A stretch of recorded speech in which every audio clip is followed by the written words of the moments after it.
Hey, want to skip those ads and get early access and bonus episodes of all Banana for Scale shows? Hop on over to truestory.fm/join and discover all the cool perks that come with being a member of the Banana for Scale family.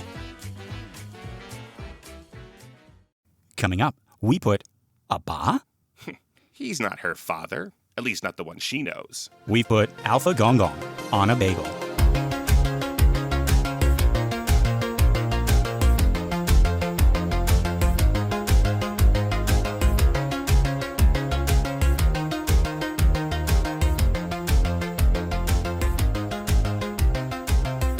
Greetings, First Jumpers. I'm not Lester Ryan Clark.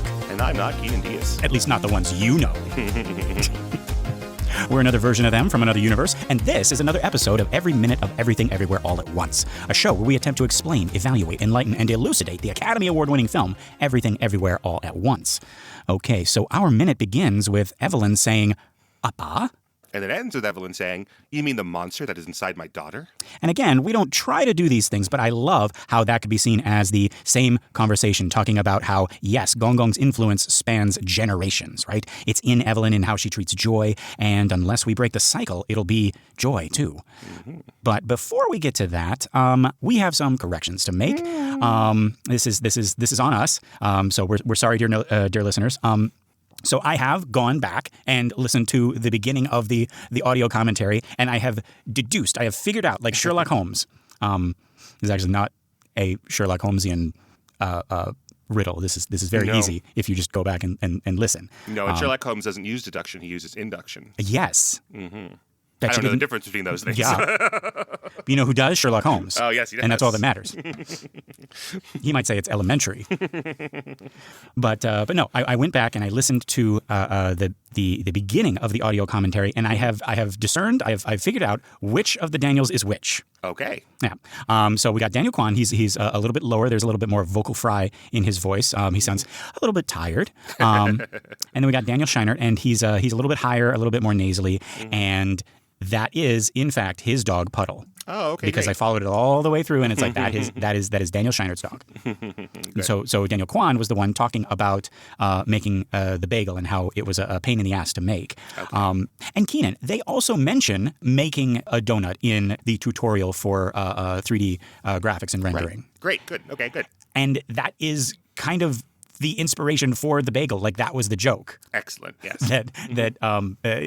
These are they were kind of like learning how to make all these wonderful, seemingly complicated, impossible, 3D special effects. Right. And the first thing they can make is a donut shape or a bagel shape. So right, when our buddy Ian was like, "Hey, look at this donut we made," we're like, "Wow!" And he's like, "No, this is just level one." And we're like, "Oh, we don't care, we don't know that, so we think it's wonderful." Yeah, right. It's elementary, he might say. But that's kind of the joke, is that one of the most visually stunning things in the movie is based off of that donut tutorial. Right. I really like that. Now, in my class, I've had the students watch Everything Everywhere, and I mentioned that I walked out of the room. I was like, I'm not going to watch this again. I've seen it 3 times. So they watched it, but then we read the 2017 script, right? And it's interesting because there's no bagel in that one. So at some point, they're like working on this bagel. I don't know when the chronology is, but then they're also adding the googly eyes, and that becomes the third eye on Evelyn's forehead, right? And kind of like the photo negative of the bagel as well. Right, exactly. So yeah, that starts to become. There's no shot of looking into the dryer at the beginning with the void. So like they discover this circle motif that's going to be throughout the film. That is really, really cool. Yeah. So it's interesting. Yeah, again, one of my students was like, "Oh, you would have assumed the bagel was always there in their conception, but it wasn't." And they kind of built upon it, but it kind of just organically formed. Right. And then I think I joked about this in a previous minute, like kind of antithetical to what the bagel is. It kind of gave birth to like all of the fun imagery that we see in the movie. Yeah. Very cool. Now, we also talked a lot about Stephanie Shu's performance in our last minute, where she sings "Sucked into a Bagel." All right. Sounded very Judy Garland-y, like that type of era.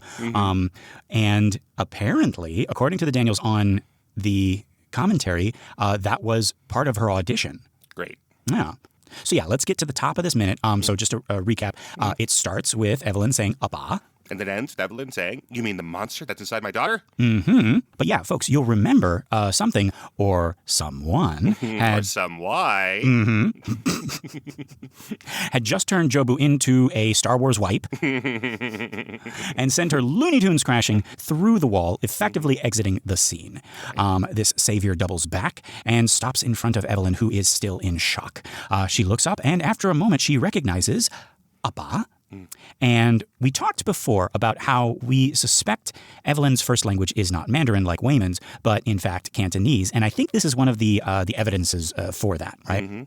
I say that like it's an Easter egg. Like I think it's pretty evident to folks who speak those languages, but to a chucklehead like me, it's an extra layer to the movie that I'm excited by every time we see it. Right. And even then, like this was hard for me to pin down because all of the language books and the tutorials online have different words for addressing your father in Cantonese, depending on the context, just like we have, father, dad, pops, daddy, etc. Right. And the one that Evelyn uses is sort of like right in the middle. It's closest to dad, I think.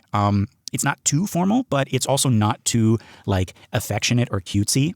It's actually what you would expect her to call her father, even though the subtitles seem to like translating it as father, Right. when there are subtitles, and we'll get to that in a second. But this also made me think about how, I never thought about this, but the names you choose for your parents as a kid, it seems like that's the name you use for the rest of your life.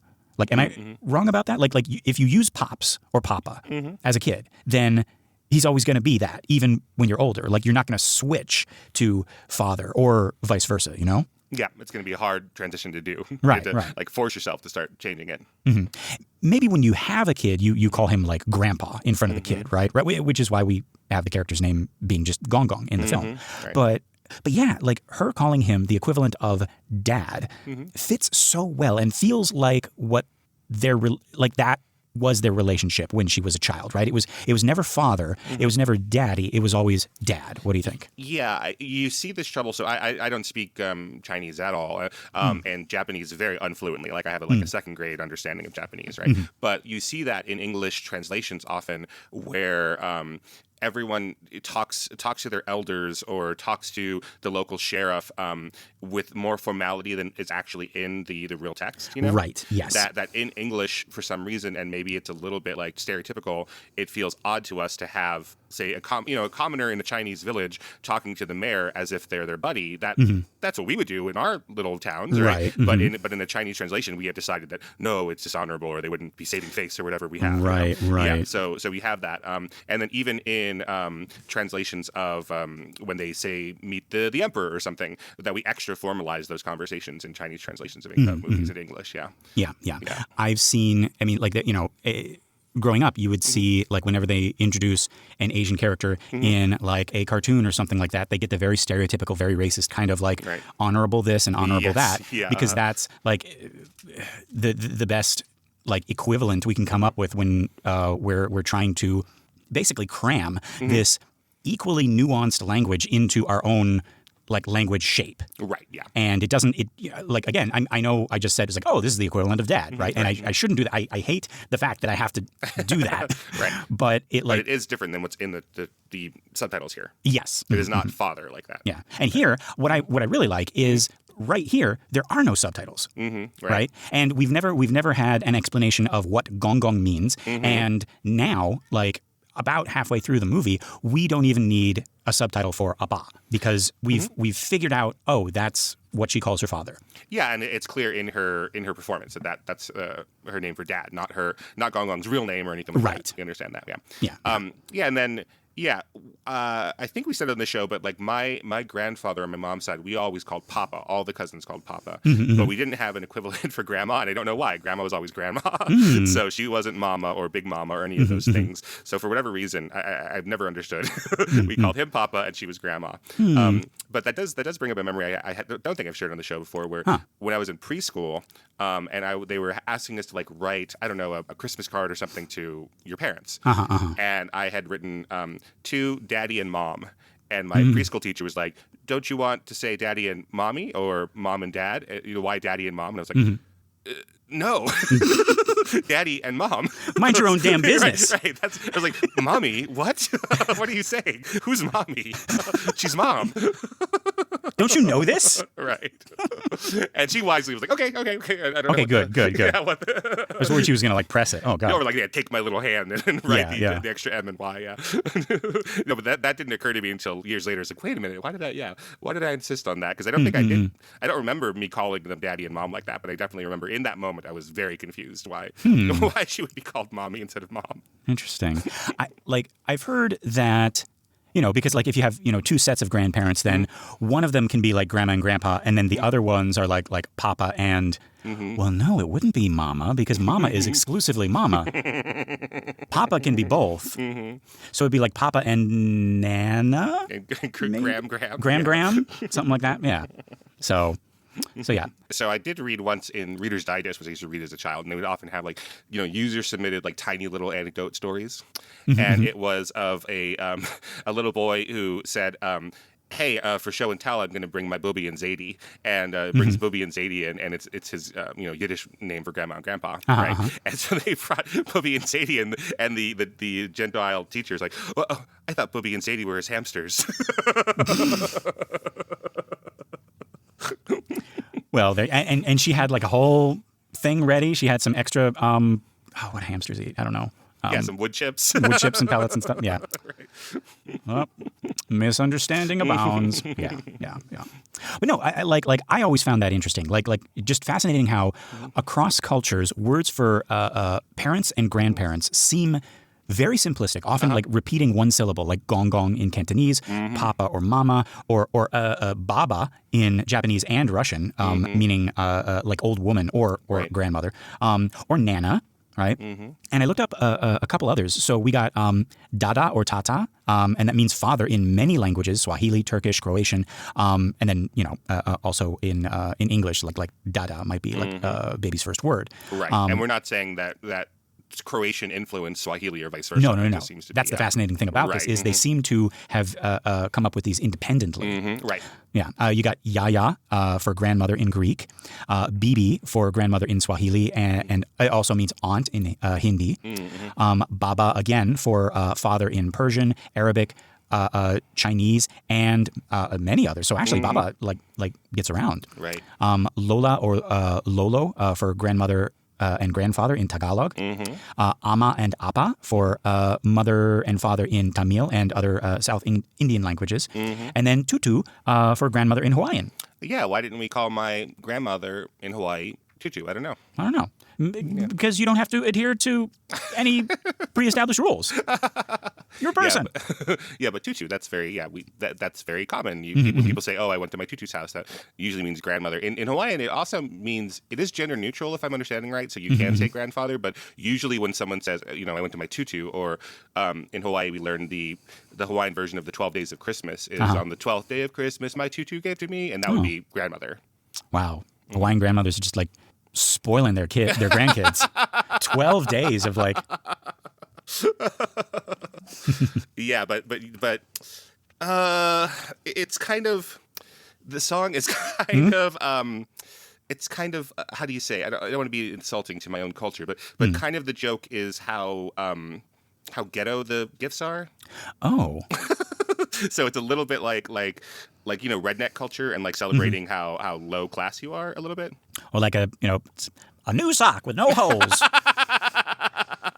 Yeah, exactly. So the 12th is 12 televisions. 11. I'm sorry. You're saying ghetto? What? Well, as in like that's the highest thing you could possibly imagine is a television. 11 missionaries. I have to look these up now. It's been a while. 10 cans of beer. See, that's the one. Okay. 9 pounds of poi, 8 ukuleles, 7 shrimps a swimming, so there's 7 shrimp that day, 6 hula lessons, 5 big fat pigs, 4 flower lays, 3 dried squid, 2 coconuts, and 1 minor bird and 1 papaya tree. Okay, this is the episode where we learn that Keenan is incredibly spoiled and privileged. Because he considers all of these gifts ghetto. Seven live shrimps. On the first day, your grandmother gives you a fucking tree.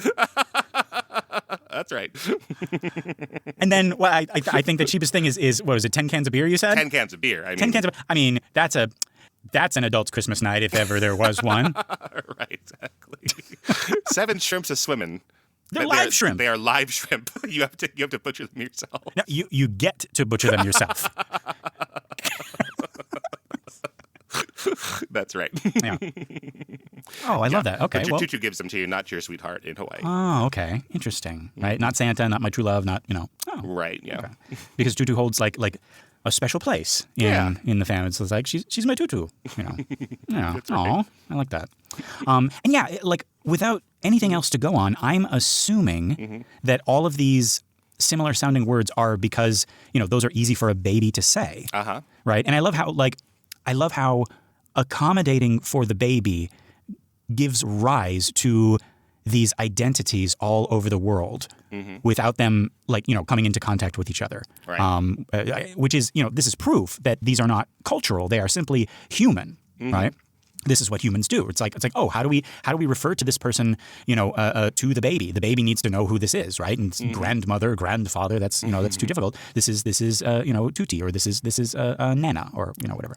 Right, yeah. Yeah. And that is a human thing. And also, we know from that one historical documentary that some dinosaurs refer to their parents as mama and not the mama. So since the very beginning, folks. That's right. Yeah, but we don't need. I like this. We don't need any translation really here to see that, right? Yeah, we understand what that is. Yeah. Yeah. And yeah, so she calls Gong Gong Abba.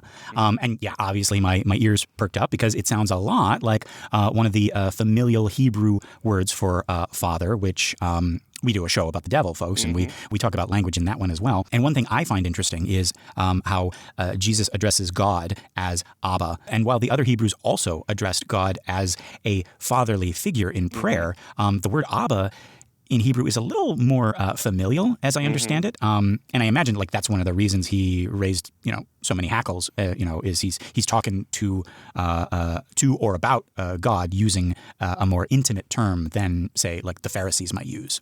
Right. Right. It's like, you can talk to God that way, call him pops or whatever. It's like presumptuous, right? Yeah, exactly. He could be our father, right? But no, he's your dad. That's different, yeah. It'd be like saying our old man who art in heaven, Right. Gave me 7 shrimps. Not even dead. 7 shrimps a swimming. Okay. Appreciate that. But yeah, so Evelyn says Abba, and our new question mark character grunts or laughs dismissively and turns, saying, "I'm not your father. At least not the one you know. I'm Alpha Gong Gong." And we cut back to Evelyn as her head sort of falls back against the door in exhaustion. Right? Eyes closed, and she bemoans to the sky. She's like, "Not you too." So we just got these alphas just running around. Right. And then we cut back to Alpha Gong Gong, who has removed one of his shoes and is holding it under the passed out Wayman's nose, like smelling salts. Yep. And apparently it does the trick. You get the feeling that he's done this exact thing before. Like this is maybe protocol for waking up stunned verse jumpers. Right. It's like, quick, we need the boss. We need the boss's feet. Yeah, because also Wayman doesn't have an ick reaction to the shoe. So this might have happened to him several times. Right. Yeah. But yeah, he does have a reaction, maybe not like ew, gross. Not like, oh, it's what is this? Why is there a shoe in my face? Is what yeah, it's like boss, why did you do that? Yeah, it's the shoe. It is, yeah, right. So yeah, he responds very quickly. He wakes up as if like he's dreaming of being attacked or something. Right. I mean he is, but then he sees who it is and he gets up, saying, "Sir, what are you doing here? Or what are you doing here, sir? What are you doing now?" No, he says it like in the script. He says it like a normal person. He says, "Sir, what are you doing here?" To which Alpha Gong Gong responds, "We need to go. Just follow me." All right. Right. Okay, so interesting dynamic here. So we initially thought that maybe Alpha Waymond was the leader, but right. I guess this is stating that Alpha Gong Gong is in charge of this whole thing. How do we feel about that? It's one of those subversions and surprises, but then it deepens it, right? It doesn't make us go, wait a minute. It still totally fits in with what's happened so far. So we're not like, they lied to us. He never said he was in charge, right? Yeah, no, he didn't. Yeah. Yeah. So we have him at the top, which is, it's so funny because that is where Alpha Gong Gong is in the hierarchy of our ordinary world too, right? Yes. Yeah. So we're like, oh, geez, again, of course, yes. Right. Everybody's kind of like walking on eggshells just to make sure that he's happy. Right. Right. Whereas Alpha Wayman is surprised because our Wayman is not at the top of the hierarchy. He's at the bottom or close to it, Wait, what do you mean? He's under Gong Gong. He's under Evelyn, right? And he goes about his whole day like serving people as opposed to leading people. That's why Alpha Wayman is surprising and fun. Oh, he's surprising. I thought you said surprised. Oh, no. He's like, that's why when he starts to take charge and kick people's asses, we're like, oh, we wouldn't expect that of Kiwi Kwan, right? Yes. Or this Wayman, do you mean? Yeah. Yeah. Yeah. And it was like, I knew that, but then also just kind of like it threw me for a loop a little bit just because he was taking charge, right? He was kicking ass and taking names. And it seemed like I don't know why, but it seemed like he was behind this whole operation to find it felt like he was the boss of the Alphaverse. But then you think about it for a second, it's like, oh no, wait, no, that would be Alpha Evelyn because she was the one who kind of like discovered the whole thing. And then you just go down the family line. It's like, okay, and then Jobu's the big bad, and then Alpha Gong Gong's kind of running the headquarters, and you're like, oh, so he is at the bottom again. That's true, I guess. Yeah. But it doesn't feel like it feels like as an Alpha agent, he has more agency. And it tricked us for a bit. And actually, I'm going to say that even though he's working under Alpha Gong Gong, I feel like he is also, because he's the one who he wants to find the one Evelyn, right, for different reasons than Alpha Gong Gong does, I think. Right. Yep. And so I think that's why we can sort of feel like he's acting on his own, like under his own agency when it's just the two of them, because he's got other motivations for finding the one. Right. And maybe, I don't think that they call the Alphaverse to necessarily, think of them as like alpha males, but that's a little bit of what's going on, right? Like Wayman is a beta male in our world, and that he's an alpha male in the Alphaverse, but then it turns out everyone's an alpha male, everyone's an alpha woman in the Alphaverse. And so if everyone's alpha, then what did Syndrome say? Then no one is, right? But yeah, so Wayman reaches for Evelyn, who takes his hand, and they exit the frame, and we are on to the next scene. And here is something I really appreciate in film. We have about 10 seconds to pause and catch our breath as the camera lingers on parts of this new room that our characters are going to enter in a second. But before they do, we're already in there, and we're sort of taking a breather and reflecting on everything that just happened. I noticed these when I was younger, but I see them even more now, and I kind of seek them out. And I'm really happy when the movie gives us this little like time out to like gather our wits, and also just kind of like relax and luxuriate in the world of the movie. I think that's an important part of it too. That like we've been seeing the movie through the characters' eyes this whole time, but they're not in the room yet. So it really does feel like it's just us, right? Like having a breather and like soaking it all in. What do you think? Yeah, and being more objective and like stepping out of the story for a little bit. Yeah, I like that. I was thinking about I guess that we use them much more in film than in theater. In theater, you're trying to in theater if there's nobody on stage, that's a problem. Something's happened. No, but you might have at the beginning of each act a little bit of like, hey, the curtain opens and we see just the empty rooms, Yeah. But then in between scenes within the act, you're trying to cut down on any of that space instead of like if you're trying to like, oh, let's move it as quickly as possible so you have quick changes and quick scene changes and everything. And so in a movie though, everything can be go go go go go. So these little respites are much more useful. Yeah. So Daniel Kwan in the commentary reflects that this set might have been from another TV show that they just like took because they had no money, no time. They just like used it as is. Daniel Scheinert elaborates that the building that they're filming in nowadays is just like a standing set where people like take turns shooting, and hints that you might even recognize this room from other things. But he says that's actually like perfect for a multiversal movie. Oh, so this is a studio, so they've rented out a standing set. As this isn't at the IRS building or that old bank. I guess, yeah. Oh, okay. I wonder. I don't recognize this set. Yeah, I mean, anybody who does recognize it from some other movie or some other like episode of a TV show or something like that, it's like, oh, that's the room where this happens or whatever, right? Yeah, I wonder how we would figure that out. Yeah. maybe from this painting right here.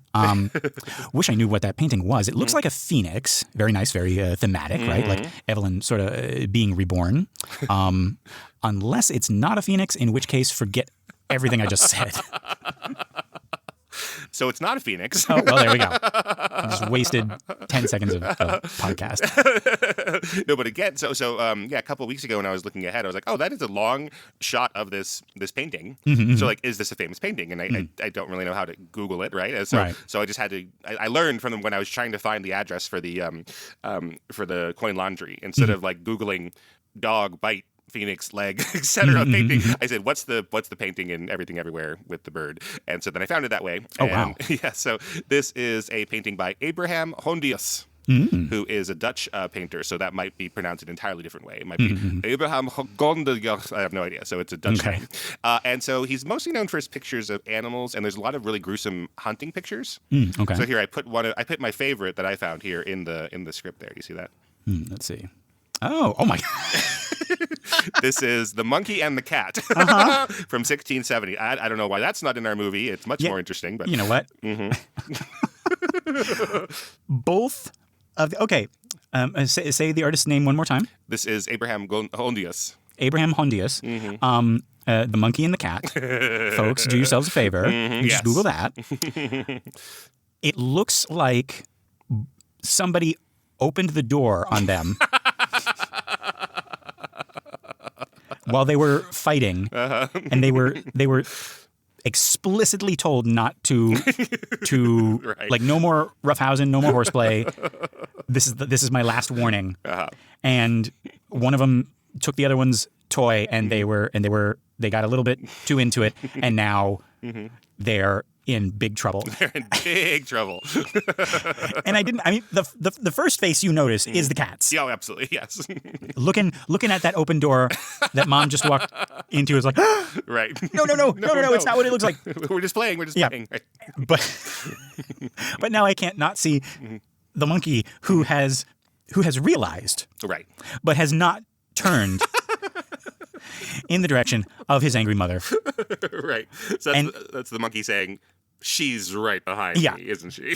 maybe if I stay perfectly still, almost like a painting, she might not notice me. Right. So this is the 1670s, so it's not out of bounds to think that rather than him doing this from memory, he had a cat and a monkey killed and stuffed in order for him to look at this and do this properly. Because we forgot that people back then would do that stuff. Yeah. Yeah, and the monkey is chained up at the waist. Yeah. So he's some kind of pet monkey. Yeah, so this isn't in the wild. And they potentially have been fighting over like a split plum in the lower right-hand corner, it looks like some kind of like fruit or something like that. That the monkey and the cat both want. And only one can have for some reason. Yeah, even though it's split. It's obviously split. Yeah. Right. So that's my favorite Hondius painting that I've been able to find. But he's much more well known for his hunting photos. Those are too gruesome, but you can take a look at those. So there's a wild boar being who has killed one of the hunting dogs. So then it's like 6 or 7 other dogs trying to get the boar. So there's deer hunts that are similar with deer, being set upon by dogs. But this one here, this is not a phoenix, although of course it could look like a phoenix.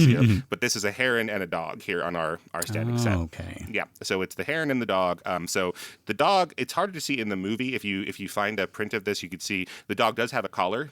Okay. So it is probably a hunting dog. So I don't know if you hunt herons, but I guess it's the 1670s. So it's like, if it's got blood, we can spill it. We can go out and make a day of it and shoot at it. Yeah. Look at this. Look at this beautiful animal. This representation of Mother Nature or God or the universe, like just the like a stroke of the universe's paintbrush. Let's kill it. Said people. Right. Plenty more where that came from, and also. Right, it doesn't have language that we understand. So yes. Yeah. Yeah. So a phoenix is more thematic. I'm not sure if this is meant to convey any thematic Carmen coincidence sort of ideas here. Yeah. If it is a heron and a dog, but it is violent. It's pretty shockingly violent. So our dog is biting at this heron's little tiny leg, which to us looks like a stick, but isn't a stick. It's its leg. Right. It probably hurts, even though it looks like a really sturdy tree stick. But the bird probably does not like being bitten by the dog like that. No. So yeah, I mean, it was like without the phoenix imagery. It might not even be in here for a reason at all. It might have been Right. the painting, when they were shooting the last thing. Yeah, you can get a print of this if this is, like, I looked on Amazon, like, you can find a print if it's, let's say that's 2 feet by 18 inches. You get a $50 print of that. So Sure. Yeah. So it's not like such a famous painting that people would go like, oh, and bring their baggage to it, right? Like whatever you think of The Scream or something like that. You'd be like, this is a shot about, man's inhumanity to man or whatever it is. Like you probably don't know this painting. Yeah. So all you can kind of really see is like animals and violence. So that might be what it's useful for. Yeah. So okay, well, yeah. We open this can of worms. One of those could be Evelyn and one of those could be Jobu. Sure. One of them could be Gong and Evelyn. Yeah, and if it's the hunt, maybe we're about to. Gong is going to refocus us towards hunting down Jobu. Right. Yeah. Which before we were trying to just run away from Jobu. Right. Jobu was hunting us. Right. Yeah. Okay. Right. So the dog has become the heron. Yes. Jobu's like, what? Looks like the dog's mouth is on the other foot. Okay. You are the weirdest, Evelyn. Okay, well, there we go. So the dog and the heron. Right. Yes. PIXAR's new movie. That's right. Coming to theaters. You saw the boy and the heron, right? Yeah, there we go. Yeah. See? I remembered that title. That's why I did that. Right. But no, actually, yeah, folks, for our bonus, our next bonus, we were kind of wondering like what Ki Hui Kwan movie to do next. But Zootopia is coming out. Right. I think it's coming out like very, very soon, actually.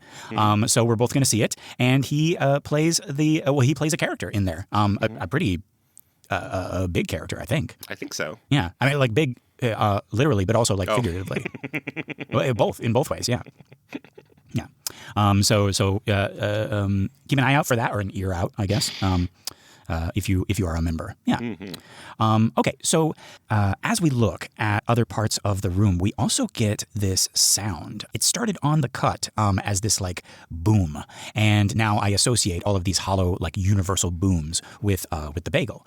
And then as we look at all this stuff, it sort of ramps up. I almost hear like helicopters as we're looking like at the windows, and the sun is kind of like coming in through the windows.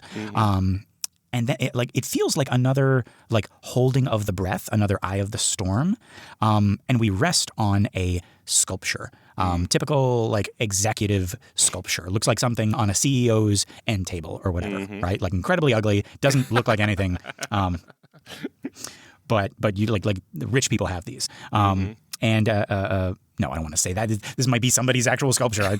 Well, obviously it is. Right. But we can see it clearly is a big black circle resembling the bagel. And I love that. And I love that too, when objects or paintings or sculptures serve as this, like maybe not like a metaphor or a motif in the way that the dog and heron painting are, but gentle but also ominous reminders of like something else in the movie, right? Like same thing whenever there's like a photo or a painting of a dead relative hanging on the wall, right? Or like a statue of the Virgin Mary, like in our other movie, right? It implies the presence of someone or something else, even if they're not there. They might not even be a character in the movie, but you see that statue or that painting of, great Uncle Arthur or whatever, right? And like, what's weird is it's not subjective. It always makes everyone in the audience think of like one thing. It's like, oh, that's his generational trauma, and he's worried about living up to his ancestors. Or, oh, that's the Virgin Mary. That means like God is present here and like watching us, but like maternally, not like judging. So I really like those. Well, I did look up this while you were talking about it because I'm just noticing now while we were on the show. Now I have to scrub calling it ugly. So not during prep. So I just noticed it now because I thought it was kind of abstract, like kind of like circular goo. But then as you were talking about it, I was really looking at it. So you made me really look at it. And it's two women.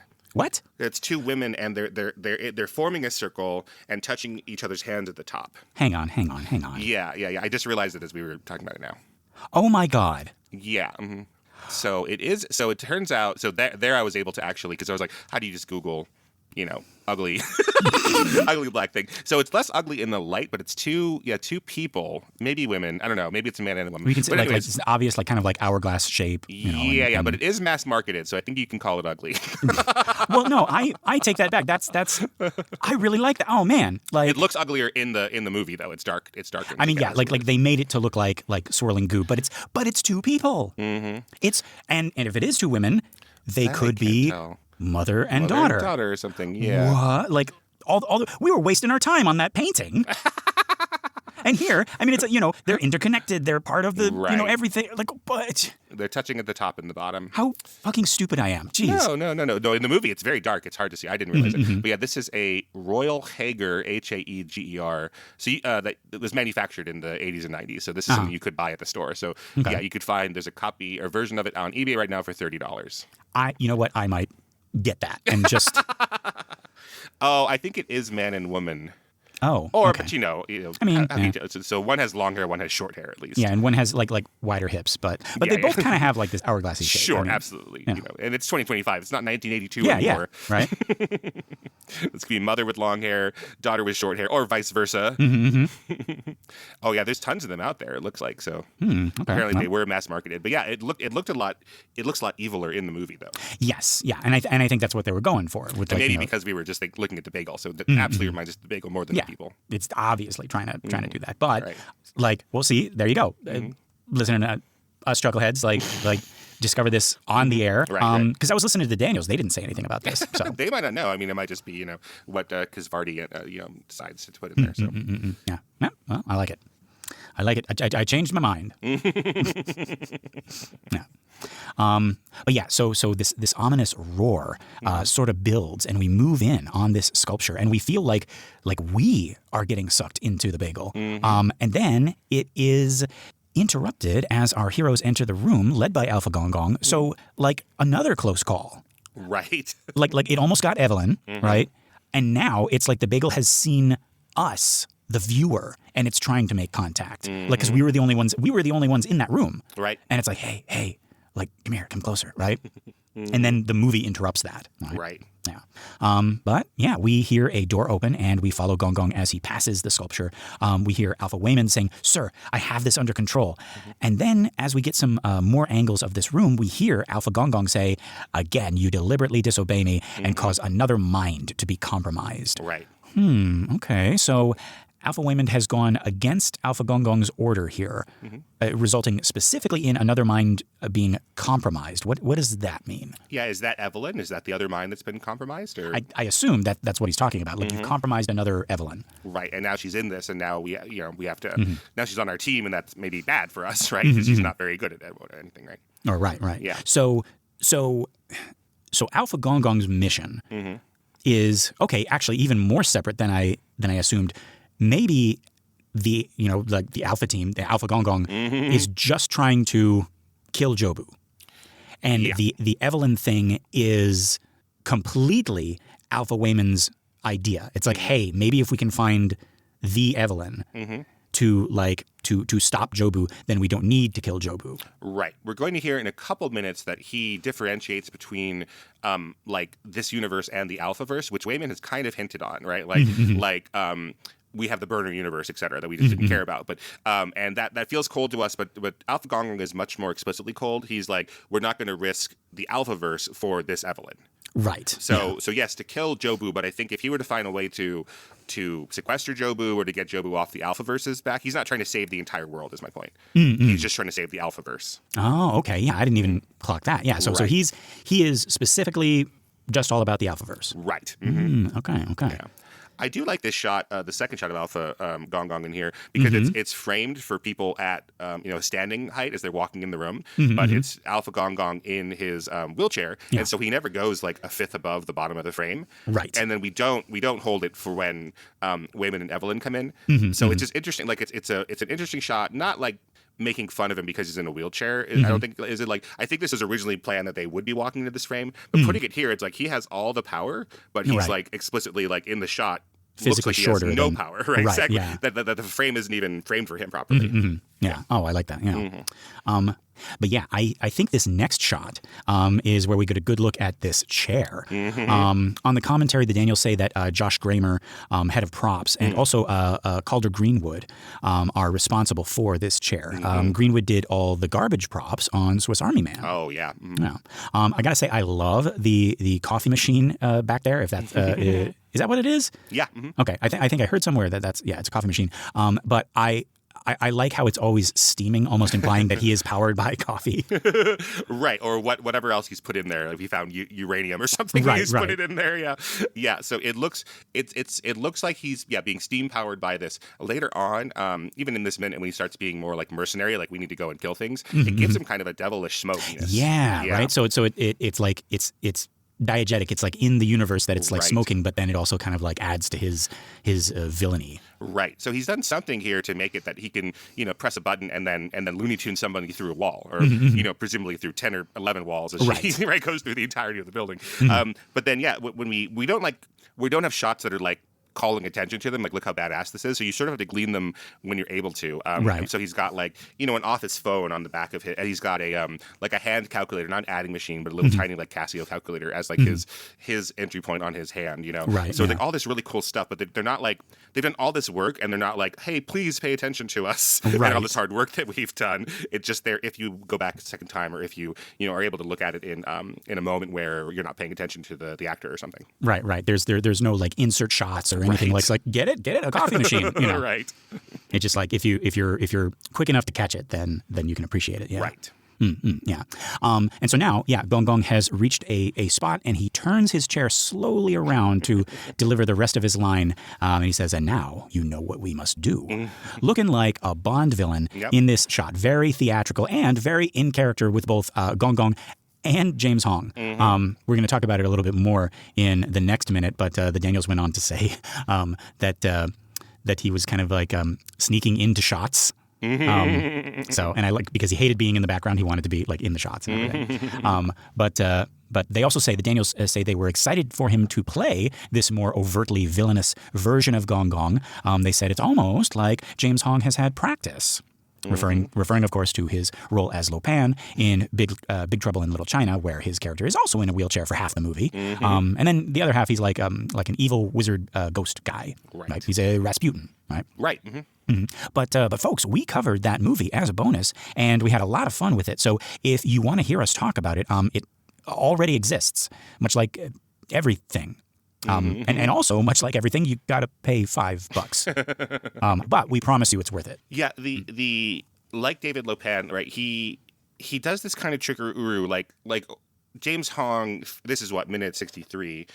He hasn't spoken any English. This is an American actor who speaks English fluently, right? Yeah. So then when we have Alpha Gong Gong speaking, so well that like when he was doing his early roles, directors would tell him to put on an accent. Right. Yeah. And he kind of boasts about the fact that he can do an authentic Korean, Chinese, Japanese, Filipino accent, like depending on the role, which is like, that's something to be proud of. Yeah. You can see him in Chinatown, which I think is his like most prominent, like it's in the 70s, like, and that has a Chinese accent. And again, in Blade Runner in the 80s is, he doesn't have a Chinese accent. He has a weird James Hong future accent, right? It's not a Chinese accent, but despite him having, hundreds of roles, a lot of people wouldn't recognize him or realize that they've seen him in Airplane or whatever. So it's a big surprise. Like, oh, this guy speaks English. That's a surprise, right?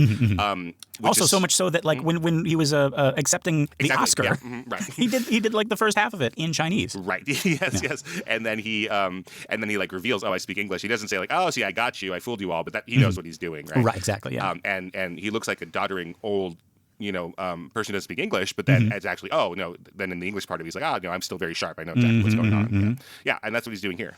Yep. And so Alpha Wayman answers. He says, "No, please, she's unlike anything we've seen." And we cut back to Gong Gong looking skeptical. Seems like there's no universe where he has faith in his daughter. Right. I remember one, but we'll get to that. Yeah. We cut to a wide shot as our Evelyn chimes in. She says, "You mean the monster that is inside my daughter?" I made the same mistake in the last minute, talking like Jobu was some sort of Pazuzu that was possessing Joy. But I think it becomes clear as we go through the movie that they are the same, right? Jobu is Joy, Joy is Jobu. Jobu, just like Evelyn is all the Evelyns, and they are her. And I wondered last minute if seeing the bagel was what was when Evelyn realizes that. But I think this minute shows that she still has a ways to go. Right. I don't think she's there yet, or maybe more accurately, she hasn't accepted it yet. Right, she still wants Jobu to be something separate from her daughter. What do you think? Yeah, and it makes a lot of sense. I mean, because then she has somebody clearly inside of her husband and clearly inside of her father that are not her husband, not her father. Right. And she can blame somebody. Yeah, but they also keep saying like, "I am not your father," right? So you know, how do you square that? Because Jobu is something different, right? Yeah. But Alpha Gong literally says, "I am not your father. At least not the one you know." So is there still hope if you don't want to accept that Jobu is joy and joy is Jobu? Like, well, maybe they're just using different words, but really. Maybe they're just like puppeting my family, right. like that one movie, like that one PIXAR movie. Yeah, right. The Boy and the Heron. Yeah, exactly. Yeah, but yeah, folks, that is where our minute ends. Keenan, what did we think of this minute? Love me some James Hong, and we're going to get him in a couple more minutes. Yes. And then I did look ahead and see his outro when he goes away for a little bit, and even that I like. So Yeah. No, always fun to have James Hong in the minute. Yeah, looking forward to that. And it's good to get kind of like a deeper peek into, I guess, Alphaverse politics and Alphaverse lore, right? Right. Like who's in charge and who's calling the shots and everything. And I guess this gives us a little bit more insight into Alpha Waymond and like how he might be kind of like going rogue against Alpha Gong in like his mission is to like find like the Evelyn, and Alpha Gong doesn't seem to care about that. Right. Yeah. But yeah, folks, this has been the 63rd minute of Every Minute of Everything Everywhere All at Once. I've been Lester Ryan Clark. You can reach me in all the universes as Lester Ryan Clark. And I've been Keenan Diaz. In your universe, you can find me on Instagram or Letterboxd as Howdy Keenan. Yeah, we got our Facebook listener group, Banana for Scale. That's a community for all of our shows, including this one. It's a private group, but just request to join and you'll be sucked into the banana. Or an executive sculpture of something that might look like banana, but is actually intertwined people. I think actually you can interpret it as two guys making a podcast. Touching bananas. Yeah. If you want more, consider joining us at truestory.fm/join and look for Banana for Scale. That's us. You get bonus episodes of all our shows, access to our Discord, and you get your episodes a week early and ad-free. Pretty cool. Just $5. If you're not sure about that yet, one thing you can do that's absolutely free, but would mean all the universes to us, would be to give us a 5-star rating on iTunes or Spotify or wherever you listen to our show. That and sharing the show by word of mouth or on social media is going to help our little podcast grow and find more cool people like you. All right, time to jump.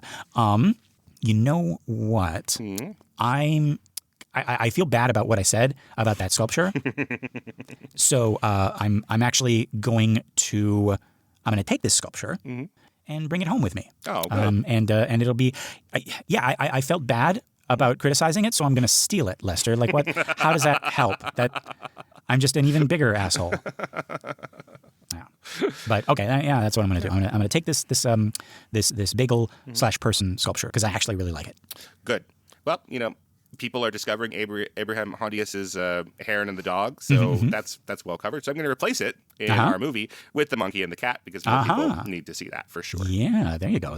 Yeah. And that's obviously right now we got to interpret that. That is obviously Becky and Joy.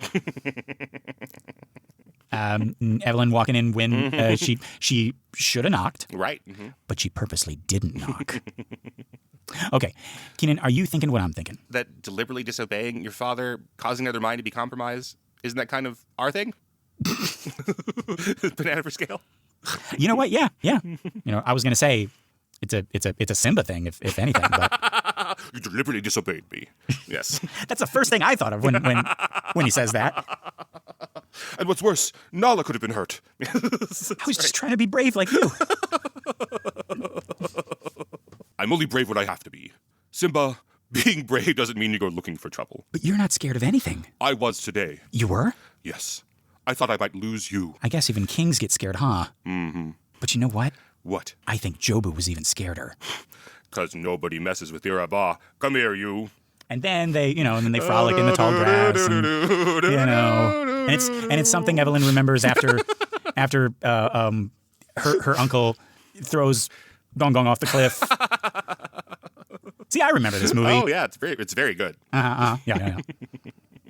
Great. James Hong is voiced by James Earl Jones. Pretty amazing. No. Pretty amazing, yeah. Oh, two Jameses, yeah. All right, Keenan, are you... Wait, no, that was the thing. We already did it. Okay, 1, 2, 3.